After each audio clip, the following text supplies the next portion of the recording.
The October air in suburban Denver carried the crisp scent of fallen leaves as Maria Rodriguez Patterson adjusted string lights across her backyard patio. At 34, she still moved with graceful energy that had caught David's eye 15 years ago at Colorado State University. Her dark hair was pulled back elegantly as she surveyed preparations for her birthday celebration. "Mija, you're fussing too much," called her mother, Carmen, from the kitchen window. "It's your birthday, not a wedding," Maria laughed. "You know me, Mom. Everything has to be perfect." The backyard of their Tudor-style home in Wash Park was transformed into an autumn wonderland. Pumpkins decorated every surface, while the smell of tres leches cake wafted from the kitchen. 40 guests were expected: family, friends, colleagues from Coldwell Banker, and David's co-workers from Morrison & Associates law firm. Speaking of David, where was he? Maria glanced at her phone. 6:47 p.m. The party started at 7, and her husband of 12 years was nowhere to be seen. She'd been calling him all afternoon, but his phone went straight to voicemail. The familiar knot of anxiety that had been growing over the past few months tightened. "He's probably just stuck in traffic," she murmured, a mantra she'd been repeating more frequently lately. David Patterson had been stuck in traffic a lot recently. Late nights at the firm had become the norm. Weekend golf games stretched into entire days, and their conversations had dwindled to logistics about bills and schedules. "Maria!" Her best friend Jessica burst through the sliding door, arms laden with gifts. "Girl, this place looks incredible." "Thanks, Jess. Have you heard from David?" "He's not answering his phone." Jessica's expression flickered. Was that pity? Before she smiled brightly. "I'm sure he's just running late." Guests began arriving. Maria's sister Sophia came with her husband and twin boys. Her real estate colleagues arrived bearing wine. David's law partner, Richard Morrison, showed up with his wife and expensive champagne. "Where's the birthday girl's better half?" Richard asked. "Running late," Maria replied, the words tasting bitter.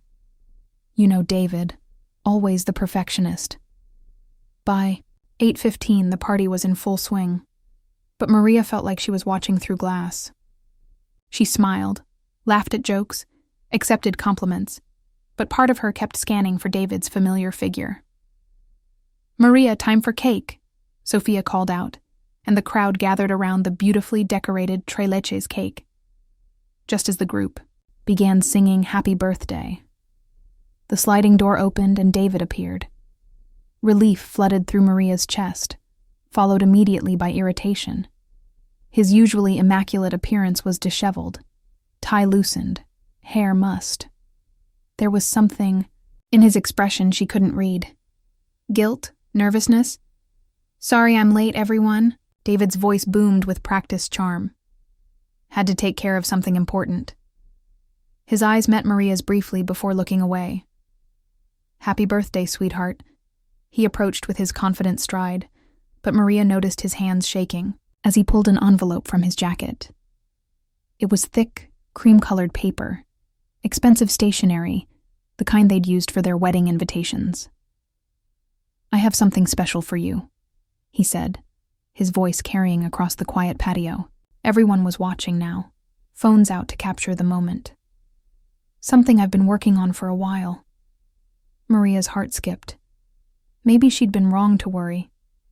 Maybe all those late nights had been because he was planning something wonderful. A surprise trip? A renewal of their vows? She opened the envelope with trembling fingers, very aware of 40 pairs of eyes watching. The paper inside was official-looking, with Morrison & Associates letterhead at the top. For a moment, her brain couldn't process what she was seeing. Petition for dissolution of marriage. The words swam before her eyes. David's signature was already there, bold and confident. The date showed he'd signed it 3 weeks ago. 3 weeks ago, when she'd been planning this party, picking out decorations, excitedly telling everyone about her celebration. The patio fell into complete silence. Someone's phone was still recording. Her mother's sharp intake of breath cut through the air. David. Maria's voice came out as barely a whisper. What is this? I think it's pretty clear, he said, something cold in his tone she'd never heard before. I'm sorry to do it this way, but we both know this marriage has been over for a long time. The cake knife slipped from her hand, clattering onto the table. 40 people watched as Maria Rodriguez Patterson's world imploded on her 34th birthday. You couldn't wait until after? The words came out strangled. You couldn't give me one day? David's jaw tightened. Maria, let's not make this harder than it needs to be. We can talk about the details later. But Maria wasn't listening anymore. She was staring at the papers. The filing date was October 15th, 2 weeks ago. He'd been planning this for at least 2 weeks, going through the motions of their daily life, letting her plan this party. Her sister Sophia was the first to move, stepping forward to wrap her arms around Maria. Everyone needs to leave, now. The exodus was awkward and swift. Guests mumbled apologies as they gathered their things. Within 15 minutes, the patio was empty except for Maria, David, and her immediate family. Maria, we need to talk, David said finally. She looked up at him. This man she'd shared a bed with for 12 years. This man whose coffee she'd made every morning, whose dreams she'd supported. Talk? Her voice was steadier now, anger burning through the shock. Now you want to talk? After humiliating me in front of everyone we know? That wasn't my intention. What was your intention, David? Because from where I'm standing, it looks like you wanted to hurt me as much as possible. He ran his hands through his hair. Look, I know this is hard, but dragging it out would have been worse.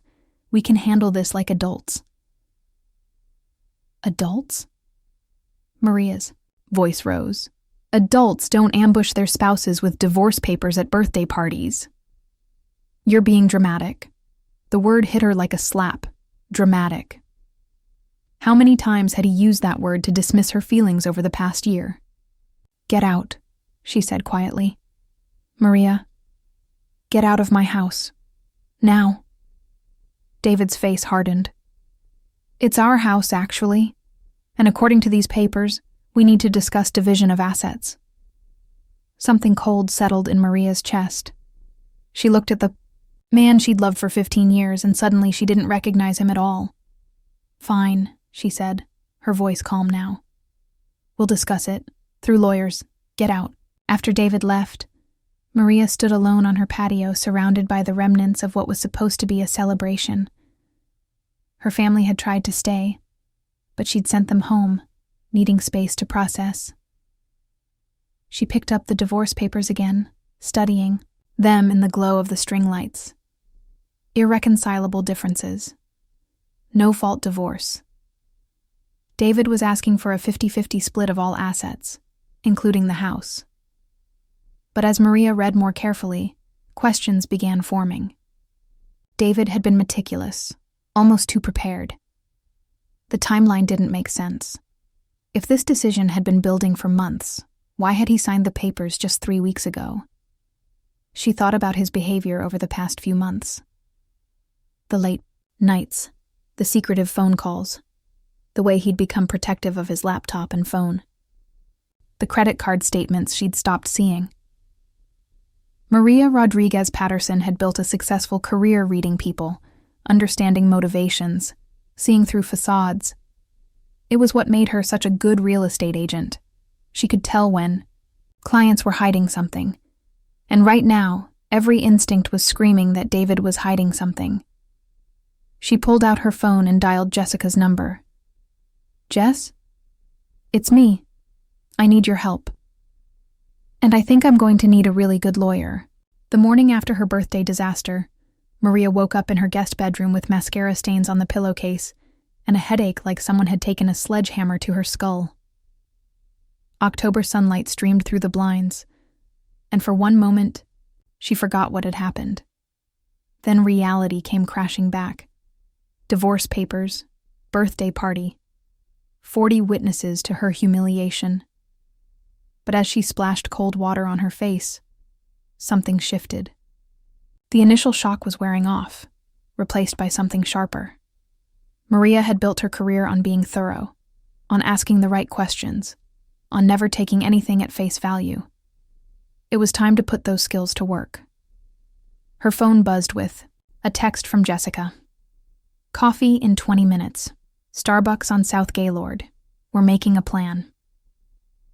Jessica Chen had been Maria's closest friend since their first day at Coldwell Banker 6 years ago. A former forensic accountant turned real estate agent, Jessica had a mind like a steel trap and zero tolerance for bullshit. 25 minutes later, Maria sat across from Jessica in their usual corner booth, wrapped in an oversized sweater and hiding behind dark sunglasses. Okay, Jessica said, sliding a large coffee across the table. Talk to me. What exactly happened after everyone left? Maria recounted the conversation with David, his coldness, his rush to discuss division of assets. As she spoke, Jessica took notes on her phone. This doesn't feel right, Jessica said finally. I've seen a lot of divorces in my accounting days, and this has all the hallmarks of someone trying to hide something. That's what I keep thinking. 3 weeks ago, we had dinner for our anniversary. He seemed normal. Distant, but normal. Then suddenly he's got papers filed? Jessica's eyes narrowed. Most people spend months working up to filing divorce papers. The fact that he went from 0 to filed in such a short time, either something major happened, or he's been planning this longer than the papers suggest, and the way he served them was designed for maximum emotional impact. That's not someone who just wants out of a marriage. That's someone who wants to hurt you. They spent the next hour creating a timeline. Maria's phone and calendar revealed more than she'd realized. David's late nights had increased dramatically after July 15th. His weekend golf games had gone, from monthly to weekly after August 1st. Look at this, Jessica said, pointing to Maria's calendar. July 15th. That's when the pattern changed. What happened around then? Maria scrolled through her photos. We went to Richard Morrison's annual summer party. She paused at a photo of David talking to a blonde woman in a red dress. Who is that? The woman was beautiful. Long blonde, hair, perfect makeup, designer dress. She was laughing at something David was saying, her hand resting on his arm. I remember her now, Maria said slowly. David introduced her as a client. Something about helping her with a business acquisition. Her name was Amber. Jessica was already typing on her phone. I'm going to do some digging. While Jessica searched, Maria continued scrolling through her photos. There were several from the Morrison party, and in almost every group shot, David and the blonde woman were together. Found it, Jessica said grimly. Amber Castellanos. Morrison and Associates represented her in the acquisition of fitness studios. But here's the interesting part. The case was resolved in May, 2 months before that party. The coffee in Maria's stomach turned acidic. So she wasn't a current client. Jessica turned her phone toward Maria. Instagram profile, a Amber C-Fit. The photos showed an expensive lifestyle, luxury restaurants, designer workout gear, vacations. And there, buried in recent photos, were glimpses of a man's hand, a man's shadow, pieces of a relationship she was documenting but keeping anonymous. Look, at the timing, Jessica said, scrolling through recent photos. Dinner at the Capitol Grill. That's the night you said David had to work late. Weekend in Aspen. Wasn't that when he went to that legal conference? Maria felt sick. He was supposed to be in Colorado Springs. They sat in silence, the weight of the evidence settling between them. David hadn't just decided to leave their marriage. He'd been actively pursuing someone else while lying to Maria's face. I'm going to kill him, Maria said finally. No, you're not. You're going to be smarter than him. Jessica's voice was steel. We're going to figure out exactly what he's been hiding, and we're going to make sure you get everything you're entitled to. Maria's appointment with Sarah Martinez was at 2:00. The law offices of Harrison and Associates occupied the 15th floor of a downtown Denver high-rise. Sarah Martinez turned out to be a woman about Maria's age, with kind eyes and a firm handshake. "I've reviewed the papers David filed," Sarah said, settling behind her desk. "On the surface, it seems straightforward, but there are some things that concern me. Such as? The speed of the filing, for one thing. Most people don't go from happy marriage to filed papers in 3 weeks, and the asset disclosure he provided is minimal." Sarah pulled out a copy of David's financial disclosure. "According to this, you have about $200,000 in combined assets. For a successful lawyer and real estate agent in Denver, that seems low." Maria studied the numbers. "We bought the house 7 years ago for $485,000. With the Denver market, it's worth at least $650,000 now." Exactly. And his disclosure shows no business accounts, no investment properties, minimal savings. Either you two are living paycheck to paycheck, or he's not being honest about your financial situation. Jessica thinks he's been hiding money. Jessica is probably right. Sarah's expression was serious. When someone rushes a divorce filing and provides minimal asset disclosure, they're usually trying to get in and out before their spouse has, time to ask hard questions. What kind of hard questions? Like, where did the money go? Are there accounts you don't know about? Has he been moving assets in preparation for this divorce? Sarah leaned forward. "Maria, did you sign any documents recently that you might not have read carefully?" Maria thought back. "There were some investment papers in August. David said they were refinancing our retirement accounts for better tax advantages. I signed them because he said it was time-sensitive." Sarah's expression grew grimmer. "I'm going to need copies of everything you signed, and we're going to need to do a full asset investigation." By the time Maria left the lawyer's office, she had a clear picture of what the next few months would look like. Asset investigation, depositions, financial discovery. Now, driving home through Denver's evening traffic, Maria felt something she hadn't experienced in months, a sense of purpose. For too long, she'd been passive in her own life, accepting David's explanations, trusting his judgment, making herself smaller to accommodate his growing distance. No more. Her phone rang through the car's Bluetooth. David's name appeared on the dashboard. She almost didn't answer. Then she realized this might be an opportunity to gather information. "Hello, David. Maria, I was hoping we could talk. I've retained Sarah Martinez at Harrison and Associates. All communication should go through her." There was a pause. "Come on, Maria. We don't need to make this ugly. We can handle this ourselves like adults."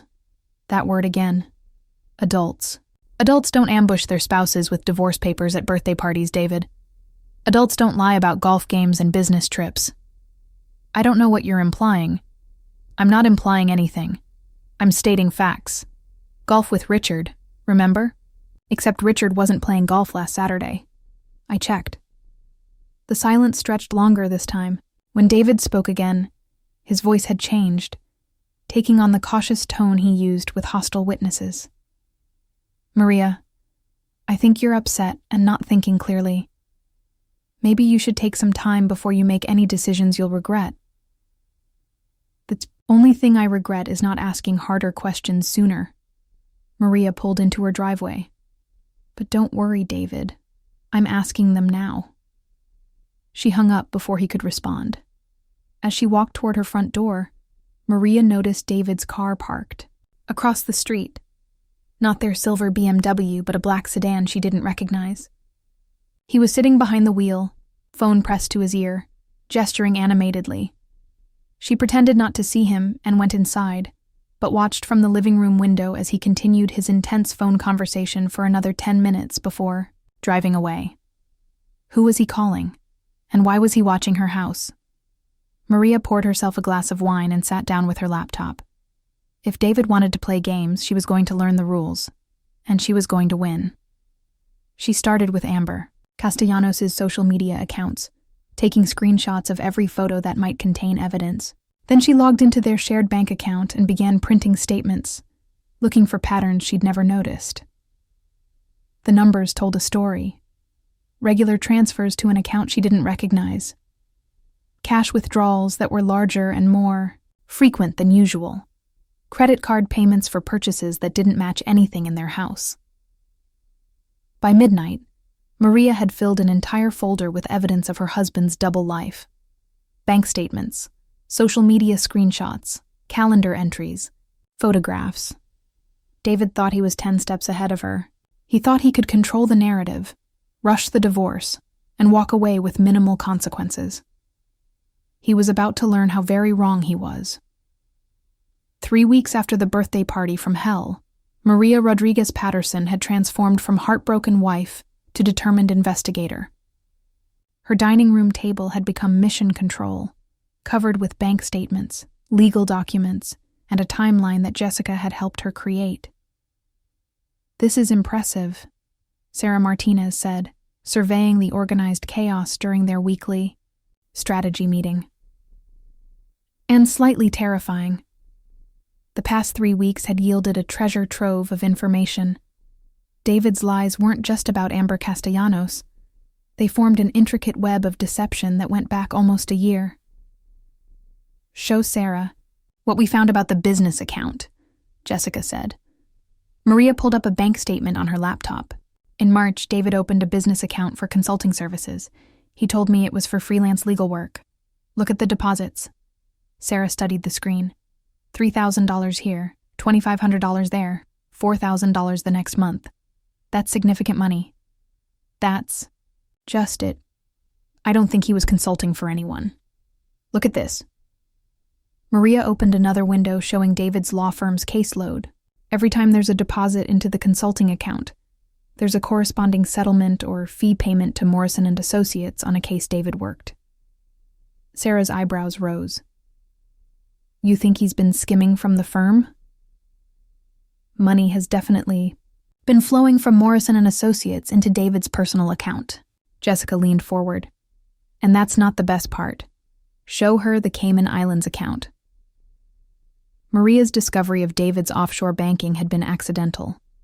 While going through his laptop, which he'd conveniently forgotten to take when he moved out, she'd found browser history that included multiple visits to International Banking Solutions. "He's been moving money offshore for 8 months, Maria said, pulling up the evidence. "Small amounts, $5,000 here, $3,000 there, but it adds up. According to the email confirmations I found, there's at least $47,000 in the Cayman account." Sarah whistled low. "That's a felony. International money laundering, tax evasion, potentially theft if he's taking money from his firm." "And it gets better," Jessica said grimly. "Tell her about the apartment." This discovery had been the most painful. While following the paper trail of David's expenses, Maria had noticed regular payments to DTC Property Management for the past 4 months. "He's been paying rent on a 2-bedroom apartment in the DTC since July," Maria said. "The same time his behavior changed, the same time he met Amber Castellanos. So he's been planning his exit for months while lying to your face about it," Sarah said, "and financing his new life with money he's been hiding." Maria's voice was steady, but her hands trembled slightly. "The apartment lease is in both his name and Amber's. They've been living together since August." The cruelty of it still took her breath away. While Maria had been planning their anniversary dinner, worrying about the distance in their marriage, David had been building an entirely separate life with another woman. "There's more," Jessica said. "Show her the credit cards." Maria had discovered 3 credit cards she'd never known existed, all in David's name only. The statements revealed a lifestyle that definitely wasn't being lived with his wife. Expensive dinners, jewelry purchases, weekend trips to Aspen and Vail, hotel rooms in Denver on nights when he was supposedly working late, Maria recited. "He's been using credit to finance this double life, and according to Colorado law, I'm liable for half of the $78,000 he's run up." Sarah was taking notes furiously. "This is a prosecutor's dream case. We've got financial fraud, asset hiding, Potentially theft from his law firm. Maria, David is in serious legal trouble. Good, Maria said firmly. Because I'm done being the understanding wife who doesn't ask hard questions. Her phone buzzed with a text from David. We need to talk. Can we meet for coffee this afternoon? I think we can work something out. He's getting nervous, Sarah said. He probably knows you've been digging into things. I want to meet with him, Maria said suddenly. Not to reconcile, to see what he's willing to offer. If he's getting desperate, he might reveal information we haven't found yet. They agreed to meet at a neutral location, a busy Starbucks in Cherry Creek. Maria arrived 15 minutes early and chose a table near the back where they could speak without being overheard. David arrived precisely on time, looking every inch the successful attorney in his tailored suit. But Maria noticed details she'd missed before, the strain around his eyes, the way his hands fidgeted with his phone. You look good, he said, settling into the chair across from her. I mean, considering everything. Cut the small talk, David. What do you want? He winced at her tone. This direct, uncompromising version of his wife clearly caught him off guard. Want to discuss our situation like reasonable adults? He said. Reasonable adults don't serve divorce papers at birthday parties. Reasonable adults don't lie about golf games and business trips. Reasonable adults don't open secret bank accounts and hide money offshore. The color drained from David's face. I don't know what you think you found. I know about the Cayman Islands account, David.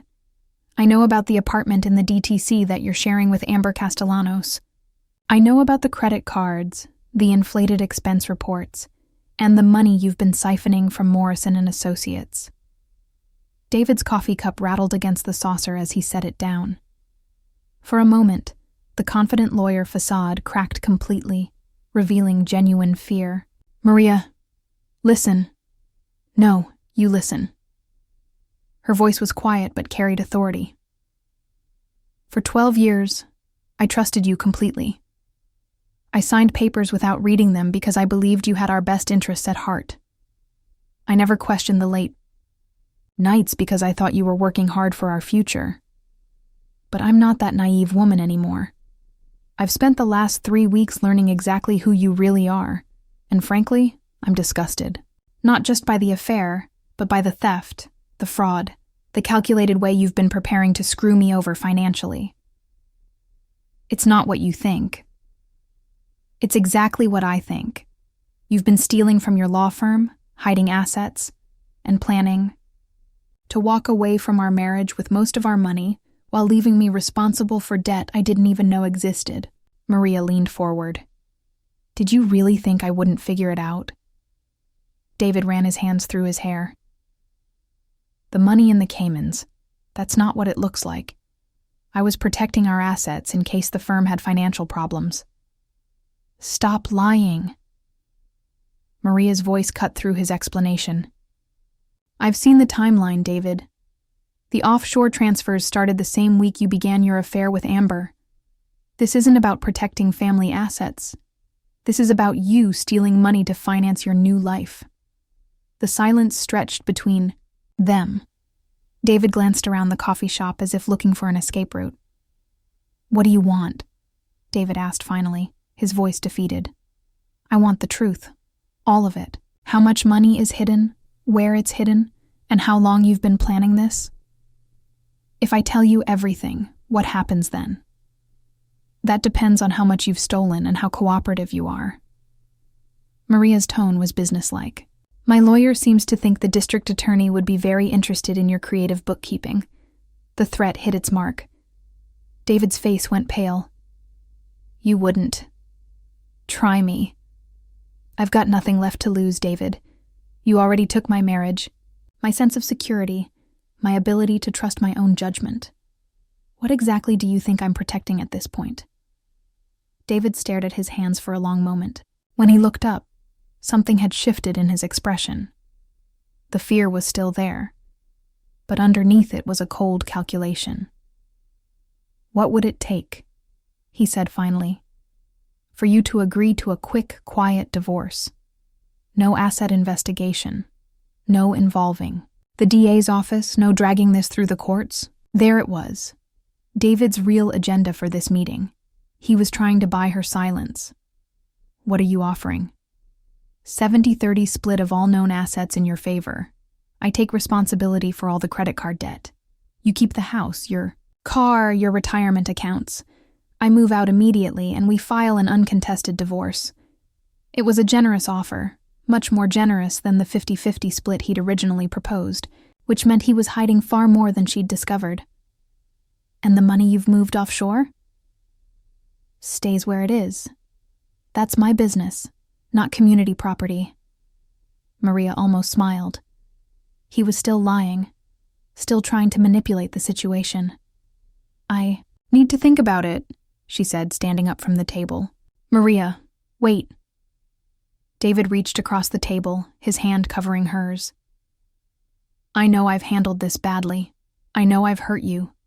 But we can still end this without destroying each other. For a moment, looking into his eyes, Maria almost saw the man she'd fallen in love with 15 years ago. But that man was gone, if he'd ever really existed. You're right, she said quietly. We don't have to destroy each other.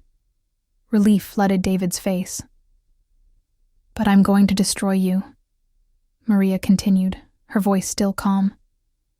Because what you did to me, the calculated cruelty, the months of lies, the way you made me doubt my own instincts, that's something I can't forgive. She gathered her purse and stood to leave. David started to rise as well, but she gestured for him to stay seated. My lawyer will be in touch about discovery proceedings. I suggest you get a good criminal defense attorney. As Maria walked away, she heard David call her name, but she didn't turn around. Outside the coffee shop, she sat in her car for a few minutes, hands shaking from adrenaline. David had revealed more than he'd intended. His desperation, his fear of criminal charges, and most importantly, the fact that there was much more hidden money than she'd found.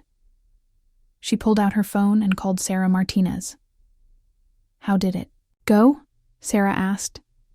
He offered me a 70-30 split to keep quiet about the hidden assets. 70-30? That's actually not bad. It's also proof that he's hiding way more than $47,000. People don't offer that kind of settlement unless they're protecting something much bigger. What do you want to do? Maria watched David through the coffee shop window. He was on his phone, gesturing frantically. I want to find every penny he's hidden. I want to know exactly how he's been stealing from Morrison and Associates. And I want him to face consequences for what he's done, even if it means a longer, more expensive divorce process. Even if it means that. Maria's voice was steady. He counted on me being too hurt or too trusting to fight back. He was wrong. 6 weeks after the birthday party that changed everything, Maria Rodriguez Patterson walked into the Douglas County Courthouse, wearing her best power suit and carrying a briefcase full of evidence. The November morning was crisp and clear. Sarah Martinez met her at the courthouse steps, looking confident and predatory in the way that made her such an effective divorce attorney. Are you ready for this? Sarah asked. I've been ready for weeks. The past month had yielded discoveries that exceeded even Maria's expectations. Working with Jessica and a forensic accountant, they'd uncovered a financial web so complex it was almost impressive in its audacity. The Cayman Islands account wasn't just hiding $47,000. It was hiding $312,000. David had been systematically diverting money from his law firm for almost 2 years. The consulting business was a complete fiction, a shell company he'd created to launder money he was skimming from client settlements. But the real bombshell had come from Richard Morrison himself. 2 weeks earlier, Sarah had arranged a meeting with David's law partner. Richard had been suspicious of discrepancies in the firm's books for months. David's been suspended from the firm pending investigation, Richard had told them. Criminal charges are almost certainly going to follow. We're talking about theft in the hundreds of thousands. Now, as Maria and Sarah walked through the courthouse corridors, Maria felt a calm determination she hadn't experienced since this nightmare began. David had counted on her being too hurt or too intimidated to fight back effectively. He was about to learn how completely he'd miscalculated. The hearing was scheduled for 10 a.m. in Judge Patricia Henley's courtroom. Judge Henley had a reputation for being tough but fair, with particular intolerance for financial shenanigans in divorce cases. David was already seated at the defendant's table with his attorney, Marcus Webb, a criminal defense lawyer rather than a divorce attorney, which told Maria everything she needed to know about how seriously David was taking the criminal implications. David looked terrible. His usually immaculate appearance was rumpled, his face drawn and pale. When he saw Maria enter the courtroom, something flickered in his eyes. Fear, regret, maybe even a trace of the love he'd claimed to still feel. Maria felt nothing. "All rise," the bailiff called, as Judge Henley entered the courtroom. Judge Henley was a woman in her 60s with silver hair and sharp eyes. She settled behind the bench and reviewed the files before looking up at the assembled attorneys. "This is the matter of Rodriguez-Patterson versus Patterson. We're here today for emergency motions regarding temporary support, asset preservation, and discovery disputes. Ms. Martinez, you filed the motions. Please proceed." Sarah stood, her voice clear and confident. "Your Honor, we're here today because the respondent, David Patterson, has engaged in a systematic campaign to hide marital assets and defraud both his wife and his law firm. We're asking for emergency relief to prevent further dissipation of assets and to compel full financial disclosure." "Those are serious allegations, Ms. Martinez. What evidence are you presenting?" "Substantial evidence, Your Honor. Bank records showing the transfer of over $300,000 to offshore accounts, documentation of a shell consulting company used to launder diverted funds, evidence of credit card fraud and asset concealment." Judge Henley turned to David's attorney. "Mr. Webb, how does your client respond to these allegations?" Marcus Webb stood, looking uncomfortable. "Your Honor, my client maintains that all financial transactions were legitimate business activities. The offshore account was established for tax planning purposes." "I see." Judge Henley's tone suggested she'd heard these arguments before and wasn't impressed. "Ms. Martinez, I'm going to hear your evidence." For the next hour, Sarah methodically presented their case, bank statements showing the pattern of fund diversions, email evidence of David's communications with the Cayman Bank, screenshots of Amber Castellanos' social media posts showing expensive trips and gifts that coincided with major fund transfers. But the most damaging evidence came from Morrison & Associates' internal investigation. Richard Morrison had provided documentation showing that David had been inflating client settlements and keeping the difference, creating fictional legal expenses and pocketing the money, and billing for work that was never performed. "Your Honor," Sarah said, "the evidence shows that Mr. Patterson stole approximately $400,000 from his law firm over a 2-year period. He used this money to finance an extramarital affair and establish a hidden offshore account in preparation for divorcing his wife." Judge Henley had been taking notes throughout the presentation. When Sarah finished, she turned to Marcus Webb. "Mr. Webb, this is compelling evidence. What is your client's response?" Webb looked like he'd rather be anywhere else. "Your Honor, my client acknowledges that there may have been some irregularities in his business practices. However, he disputes the characterization of these activities as theft or fraud." "Mr. Webb, your client diverted $400,000 from his law firm to personal accounts. How exactly would you characterize that?" Webb glanced at David, who was staring at his hands. "Creative accounting, Your Honor." Judge Henley's eyebrows rose. "Creative accounting. I see. And the offshore bank account?" "Legitimate tax planning. And the systematic concealment of assets from his wife during divorce proceedings?"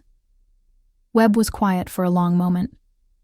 "Your Honor, we're prepared to discuss settlement options that would address Mrs. Patterson's concerns."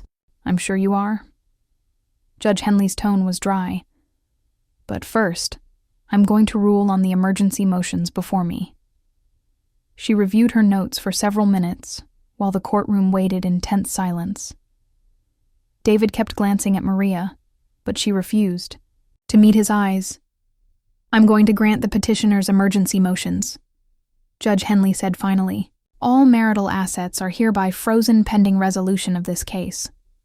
Mr. Patterson is ordered to provide complete financial disclosure within 30 days, including all offshore accounts, business interests, and sources of income for the past 3 years." David's shoulders sagged. "Furthermore," Judge Henley continued, "I'm ordering an immediate asset preservation injunction. Mr. Patterson is prohibited from disposing of, transferring, or encumbering any assets without prior court approval. This includes the offshore accounts detailed in the evidence presented today."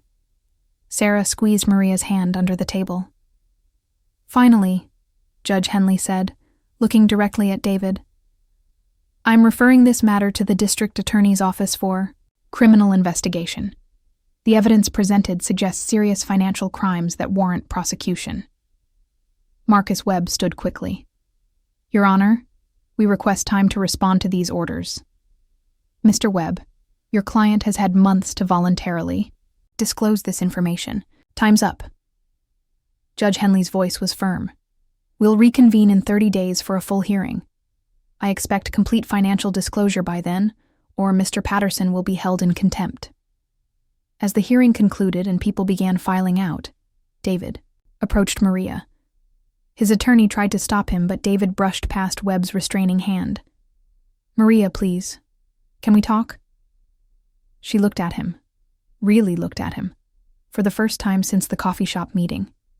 He looked older, defeated, like a man who'd finally run out of moves. "We have nothing to talk about, David. I can fix this. I can make this right." "You can't fix betrayal. You can't make 12 years of lies right." Maria's voice was quiet but final. "You made your choices. Now you get to live with the consequences." "I love you," he said desperately. "I know I've done terrible things, but I still love you." Maria studied his face, looking for any trace of the man she'd married. All she saw was a stranger who'd worn her husband's face while systematically destroying everything they'd built together. "No, you don't," she said finally. "You love the idea of not losing everything. But you don't love me, David. If you loved me, you never could have done what you did." She walked away without looking back, leaving David standing alone in the courthouse hallway. Outside, the November air was sharp and clean. Sarah was on her phone, already coordinating the next phase of their legal strategy. Jessica was waiting, by Maria's car, having taken the morning off work to provide moral support. "How do you feel?" Jessica asked as Maria approached. Maria considered the question. How did she feel? Vindicated, certainly. Relieved that the truth was finally out in the open.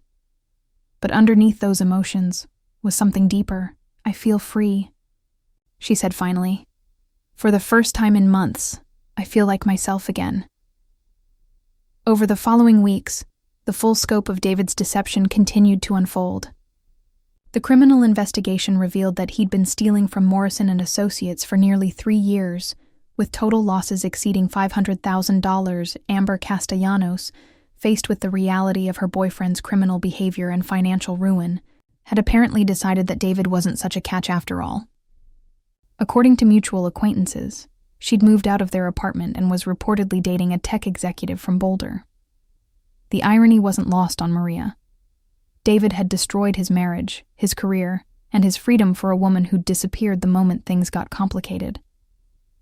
The divorce settlement, when it finally came together, was everything Sarah had hoped for. David, facing serious prison time and desperate to minimize his criminal exposure, agreed to terms that gave Maria nearly 80% of their legitimate marital assets, plus the return of all hidden funds. More importantly, for Maria's sense of justice, David pled guilty to multiple felony charges including theft, money laundering, and fraud. He was sentenced to 4 years in prison and ordered to pay full restitution to Morrison and Associates. On a cold December morning, exactly 2 months after the courthouse hearing, Maria signed the final divorce papers in Sarah Martinez's office. It was anticlimactic. Just signatures on legal documents, the formal end of a marriage that had actually died the night David served her with papers. "How does it feel to be officially single?" Sarah asked as they finished the paperwork. Maria thought about the question. The woman who'd entered Sarah's office 2 months ago had been broken, humiliated, unsure of her own judgment. The woman sitting here now felt stronger, wiser, more confident. "It feels like a beginning," she said. That evening, Maria hosted a small dinner party at her house, the house that was now entirely hers. Jessica was there, along with Sophia and her family, her parents, and a few close friends who'd supported her through the ordeal. They didn't talk much about David or the divorce. Instead, they talked about Maria's plans for the future. She was considering starting her own real estate firm, maybe specializing in helping other women navigate major life transitions. She was thinking about traveling, seeing parts of the world she'd always wanted to visit. As the evening wound down and guests began to leave, Maria found herself alone on the back patio where this whole nightmare had started. The autumn decorations were long gone, replaced by simple white lights that cast a warm glow over the space. Her phone buzzed with a text message from an unfamiliar number. "Maria, it's David. I know I have no right to contact you, but I wanted you to know how sorry I am. You deserve so much better. I hope you find happiness." Maria read the message twice, then deleted it without responding. David's apologies, however sincere they might be, were irrelevant now. She'd spent months learning to live without his words, without his presence, without the constant anxiety of wondering what he wasn't telling her. She'd learned to trust herself again. She'd learned that she was stronger than she'd ever imagined. And most importantly, she'd learned that sometimes the worst thing that happens to you can also be the thing that sets you free. As she turned to go inside, Maria caught her reflection in the sliding glass door. The woman looking back was different from the one who'd planned that birthday party 3 months ago. Older, maybe. Definitely wiser. But also somehow more herself than she'd been in years. David had hidden divorce papers in a birthday card, thinking he could control the narrative of their separation. What he'd actually done was give her the greatest gift of her adult life, the chance to discover who she really was when she stopped making herself smaller to accommodate someone else's deception. Maria Rodriguez Patterson smiled at her reflection and went inside to begin the next chapter of her life.